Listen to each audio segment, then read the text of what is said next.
Seth Meyers. This is Late Night. We hope you're doing well. And now, if you don't mind, we're going to get to the news. President Biden announced yesterday that Israel and Hezbollah have agreed to a ceasefire deal. So now he's moving on to the more difficult one.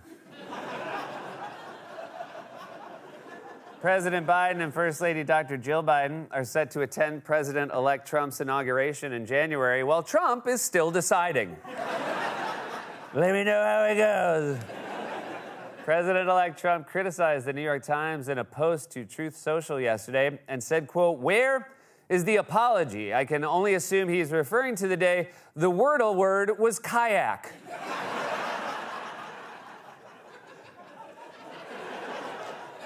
During a court hearing yesterday, Rudy Giuliani reportedly lashed out at the federal judge overseeing the collection proceedings for the $146 million defamation judgment against him and said, quote, "I can't pay my bills, though I'm not sure that's the smartest thing to yell right in front of your lawyer." Oh, you can't? Well, then good luck to you. According to a new survey, 28% of American men said that they've been inspired by a famous figure to take care of their mental health. And you can probably guess which one. I gotta get my together. I don't want to turn out like that. President-elect Trump announced yesterday that he has nominated John Phelan, a campaign donor with no military experience, to be the Secretary of the Navy. When asked what his first action will be, Phelan said, C9. President-elect Trump yesterday announced that he has nominated leading COVID lockdown critic, Dr. Jay Bhattacharya, to serve as the director of the National Institute of Health. So congratulations to the bird flu. Pet food company Purina is set to host the 23rd annual National Dog Show on Thanksgiving. Dogs on Thanksgiving. Come on, guys, don't give them any ideas.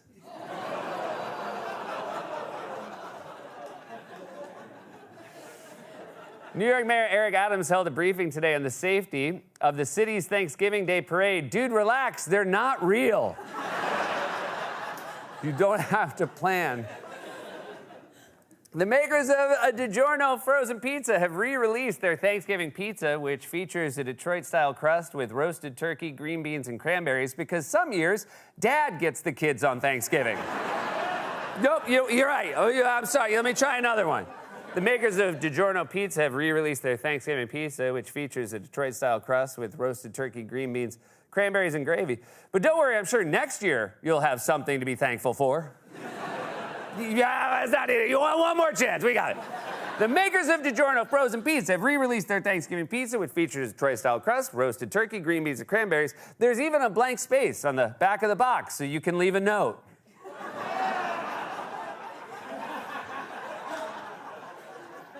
So the first one.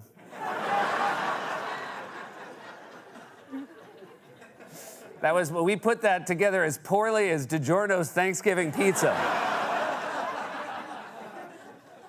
And finally, organizers have announced that Amazon workers in more than 20 countries are planning to go on strike between Black Friday and Cyber Monday, which could affect Amazon's ability to get your Christmas gifts to you 2 weeks late. And that was a monologue, everybody. We're off and running. Look at us go. Have a great show tonight. Emmy, Grammy, Oscar, Tony Award-winning actress, producer, musician, and the host of The Jennifer Hudson Show, which airs every weekday. Her holiday album, The Gift of Love, is out now. Our friend Jennifer Hudson is back on the show. He's one of my favorite comedians whose latest special, Heckler's Welcome, is out now on Max. James Acaster is here. You're going to love James, and he is the executive chef at the Ranch Hudson Valley. Michael Narciso is going to show us how to prepare a vegan Thanksgiving, and we are going to be joined by my favorite vegan, my brother Josh Myers, is also on the show tonight. But before, give it up. Give it up for Pashi. Before we get to all that, I read recently that during Vice President Kamala Harris's presidential campaign, she spent 6 figures to produce her appearance on the popular podcast Call Her Daddy. And well, you know, it got me to thinking. I'm getting older, and sometimes I look around me and I don't even recognize the world I'm living in anymore. Things are changing every day and not always for the better. And, you know, it's times like these that I like to take a moment to think about how things were, well, they were just a little bit more simple back in my day.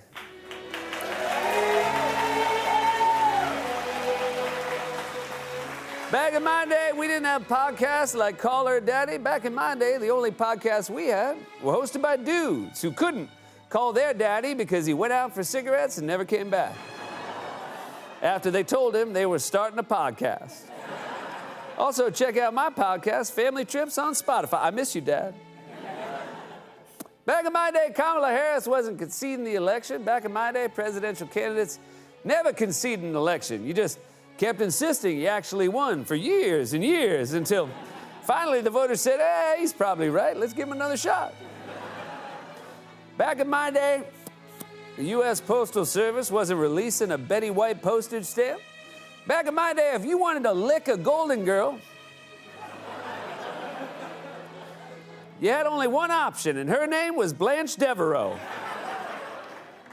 Back in my day, people weren't deactivating their X accounts and moving to Blue Sky. They were deactivating their Twitter accounts and going back to good old Facebook. Then they saw what their uncles were posting and thought, there's got to be some place with like-minded people I can relate to without all this aggravation, so off they went to Pornhub. Never to be seen again. I miss you, Dad. Back in my day, the government wasn't creating hurricanes to hit Americans. Storm surge. Back in my day, everyone knew that hurricanes that hit Americans were sent by God to punish Americans for Ellen being gay on TV. Was that, Rusty? Hurricanes aren't caused by a vengeful God or the government, but rather by humid air flowing upward into a low-pressure area over warm ocean water, creating a storm that rotates as the air rises. Do you know how insane you sound right now? Back in my day, the tech workers who made the New York Times games weren't going on strike. It was me who was going on strike from the New York Times games because Spelling Bee wouldn't accept dong bags as the pangram. What, pray tell, New York Times, would you like us to call it? Back in my day, McDonald's wasn't bringing back spicy McNuggets, Hamburglers. Back in my day, McDonald's only ever brought back one thing, and that thing was the McRib. People were so excited for its glorious return that nobody ever thought to ask, returning from where? Where you been, McRib? Well, as it turns out, the McRib was actually studying abroad in the south of France. Don't believe me? This is the sound it makes when you take a bite of one. Sacre bleu.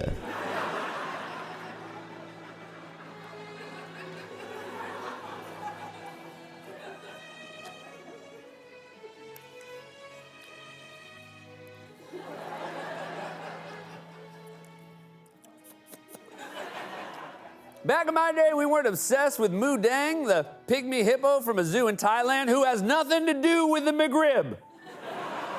The McRib is not and has never been made of tender, savory, delicious pygmy hippo meat. Get that out of your head right now. Back in my day, the only hippo we were obsessed with was Gloria from the Madagascar movies, voiced by Jada Pinkett Smith. What's that, Rusty? You say I should keep her name out of my mouth? Well, what are you gonna do about it?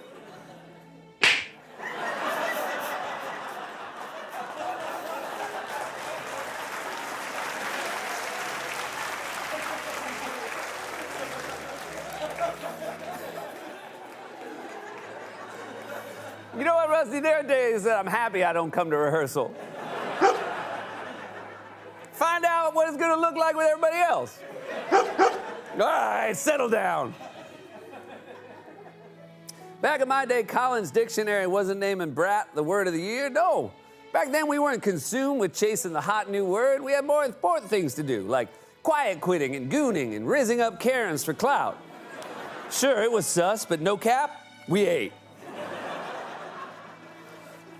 Back in my day, we didn't have perfume for dogs. Oh, the toilet bowl.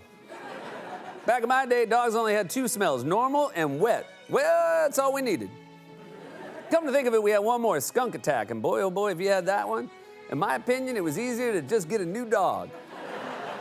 That's how I ended up with you, Rusty.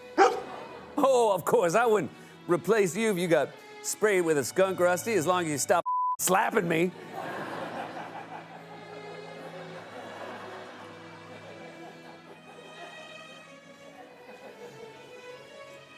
Back in my, you don't have the courage to do it now.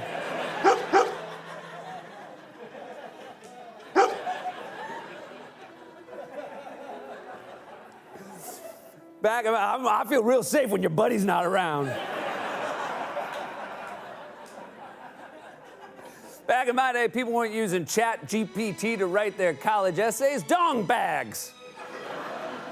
Back in my day, we had gumption, we had initiative. You'd lace up your boots, you head down to the library, you find some nerd who took that class last year and you give him $50 for a copy of theirs. And if you couldn't find a nerd, well, you'd have to do the work yourself. You'd roll up your sleeves, open your laptop, you'd go to wikipedia.com where you copy and paste full articles into a Word document. And sure, sometimes you forgot to delete the chunk of text at the top of the website asking for money to keep Wikipedia going. But the point is, you got it done. And that, well, that was something you could always feel proud of.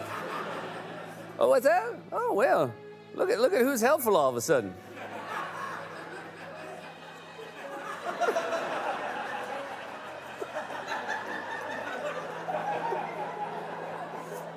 You for real think a teacher's gonna fall for this?